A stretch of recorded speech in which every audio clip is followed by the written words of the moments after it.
એટલે દરેક ખેડૂત ભાઈઓને આપણે પ્રેક્ટિકલ બતાવવાનું છે જે સવારથી વાયરલ થયો છે જે લેટર પેડ છે કે જેમાં 200 મણ મગફળી ખરીદવાનું જે એક લેટર છે ને ઘણા બધા એવું કહી રહ્યા છે કે આ લેટર ફેક છે.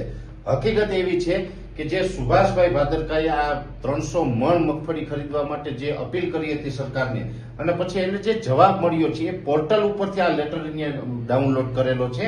એટલે સુભાષભાઈ આપણે કઈ રીતે મળ્યો છે ને કઈ રીતે આપણે આ ડાઉનલોડ કર્યો છે અને પ્રેક્ટિકલ અહીંયા બતાવવાનું છે કે જે સરકારી વેબસાઇટ છે પીજી પોર્ટલ એના ઉપરથી આ લેટર આપણે જોવા મળશે અને હું તમને લાઈવમાં બતાવવા માંગુ છું કે એ લેટર છે ને એ કઈ રીતે આપણે આવ્યો છે. એટલે આમાં સરકાર એવું કહેતી હોય કે ભાઈ આ અમારો કોઈ લેટર નથી, પણ હકીકતમાં એ સરકારે જ સુભાષભાઈને આ લેટર મોકલેલો છે. એટલે સુભાષભાઈ તમે એ લેટર પેલા ઓપન કરીને બતાવો મને.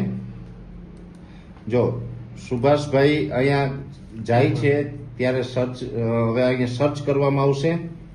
હવે ત્યાં જો પીજી પોર્ટલ ઉપર આવી જ ગયું છે અહીંયા લખેલું.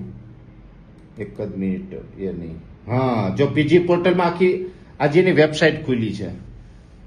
એટલે વેબસાઇટ છે ને ભાઈ બરાબર, અને આપણે કેપ્ચર કરજો. આ વેબસાઇટ ખુલી છે. હવે વેબસાઇટની અંદર અહીંયા રજીસ્ટ્રેશન નંબર લખાયેલો આવે છે, કેમ કે એમાં સુભાષભાઈનો નંબર નાખશું ત્યારે જ ઓટીપી આવશે ને પછી આપણે આગળ પ્રોસેસ કરી શકશું. એટલે તમારો નંબર છે ને સુભાષભાઈ એ અહીંયા એડ કરી દેવાનો છે. આ નંબર એ સુભાષભાઈનો આવી ગયો છે. હવે આપણે અહીંયા સિક્યુરિટી કોડ નાખવાનો છે, બરાબર, એટલે ઓટીપી ટૂંકમાં નાખવાનો છે ને. આજે અત્યારે તમે જે કઈ સિક્યુરિટી કોડ પેલા નાખશે, પછી ઓટીપી આવશે. આ જે કેપ્ચર ભરે છે, બાજુમાં જે કેપ્ચું આવે છે ને એ કેપ્ચું ભરે છે, પછી ઓટીપી આવશે. અહીંથી સબમિટ અત્યારે થઈ રહ્યું છે. સબમિટ કર્યું ને એટલે હવે આ ખુલ્યું છે, બરાબર. હવે જે આ જો સુભાષ કે ભાદરકા એમનું નામ પણ ખુલી ગયું.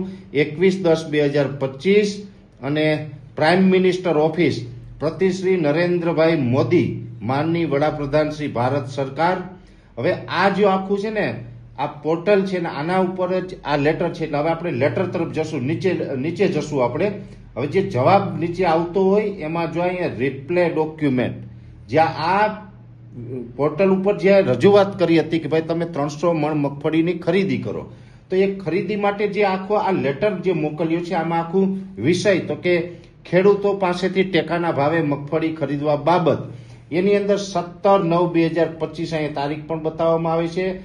ખેતી નિયામક શ્રીની કચેરી, કૃષિ ભવન, ગાંધીનગર. હવે આ આખું જે કૃષિ ભવન ગાંધીનગરને આ લખીને મોકલવામાં આવેલું હતું અને આનું જે આખું મોકલેલું છે એમાં અહીંયા નીચે આનું નામ પણ છે, લી આપનો વિશ્વાસુ સુભાષ કે ભાદરકા. અને એનો જે રિપ્લે છે તમે બરાબર ઝૂમ કરીને બતાવજો. રિપ્લે ડોક્યુમેન્ટ એમાં પીડીએફ આપેલી છે, ભાઈ પીડીએફ ખોલો. પીડીએફ ખોલતાની સાથે જ આ લેટર આવી ગઈ છે.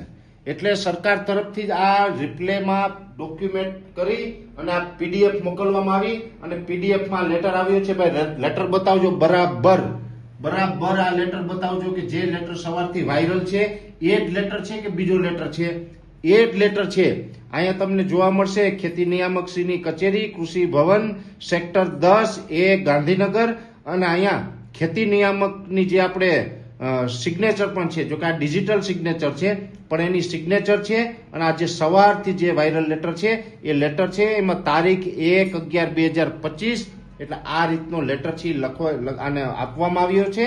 અને આની અંદર સ્પષ્ટપણે નીચે લખેલું છે કે આ જે ગયા વર્ષે જે 2024ની રિવાઇઝ ગાઈડલાઇન્સ મુજબ 4000 કિલો પ્રતિ ખેડૂત આ જે ખરીદી છે એ ટેકાના ભાવે કરવા નક્કી કરેલું છે. આવું આમાં સ્પષ્ટ લખેલું છે. 4000 કિલો એટલે 200 મણ મગફળી થાય. અને એ મગફળી સરકાર એવું કે છે આ લેટરના મારફતે કે અમે આ ખરીદી કરવાના છે. આનો લેટર જ્યારે આની રજૂઆત હતી 300 મણની માંગ હતી, એ માંગની સામે આ સરકારે આ પોર્ટલ ઉપરથી આ લેટર આપેલો છે. ભલે અત્યારે કદાચ સરકાર એમ કહેતી હશે કે લેટર ફેક છે કે વગેરે, જે કહેતા હોય, પણ આ તો પ્રેક્ટિકલ આપણે એ પોર્ટલ ઉપર આપણે ખોલીને બતાવવામાં આવ્યું છે. એટલે આની અંદર હવે આપણે બધાને વિચારવાનું છે કે આ શું છે.